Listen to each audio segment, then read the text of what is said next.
You want to get in the war?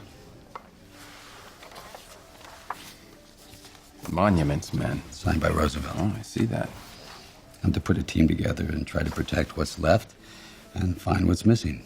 He's kind of tasked with going into occupied Paris, or recently the Nazis have just left, and he's charged with going in and trying to reestablish contact with all of his art connections there to find out if they know where this artwork was taken, to help the monuments men kind of clarify their or specify their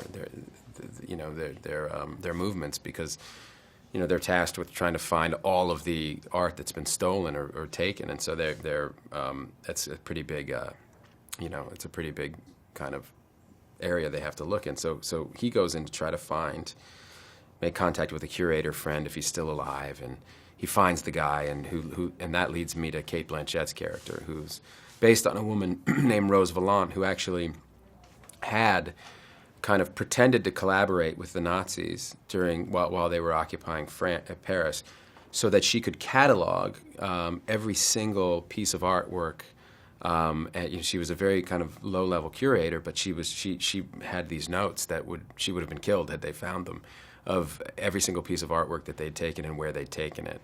And that's what she's kind of guarding with her life. And so her storyline is about whether or not she can trust a curator from America with this information, or she doesn't want the Germans to get the art. She doesn't want the Americans to just take the art, and she doesn't want the Russians, are these going to become spoils of war, or will they be returned as they should be? Well, why don't you take Sam from Newark with you, and I'll head up to my old stomping ground, Bruges. There's a Madonna there I used to see when I was young.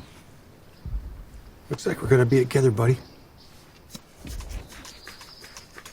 In this case, this is a monster trying to steal from a failed painter, too, we could call him, trying to steal the great painters from other cultures in the name of the Thousand-Year Reich, and announcing that if the Reich were to fall, that that art must be destroyed. Was his message. So, why is it the target? I think a psychologist might say because Hitler was a kind of a failed painter, that might be it. But I think he was someone that, as a failed painter, he knew what he was trying to do and couldn't do, and he thought perhaps with violence I could achieve the same thing. I could scale the height of touching people's souls.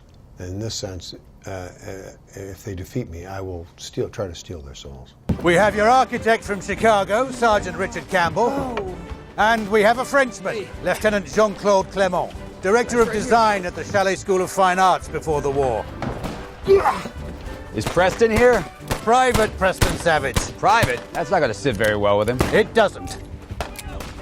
I think part of this is, artists aren't necessarily group players. And I think they're being squished together with some, and being put into a little gang of merry soldiers there. We reacted differently, we did. And my character wasn't terribly interested in a crowd. And by the end of it, if I made a journey, who knows? But if I did, it really was much more about accepting the fact that we were doing this as a group, and we were in it together and actually enjoying it at the end. You want to go into a war zone and tell our boys what they can and cannot blow up. That's the idea. Okay, how many men? For now, 6. Jesus. With you, that's 7. That's much better. We're going to go through basic in Shrivenham, England, and then we wait for orders. Basic? Mm-hmm. Basic training. Us. Oh, boy.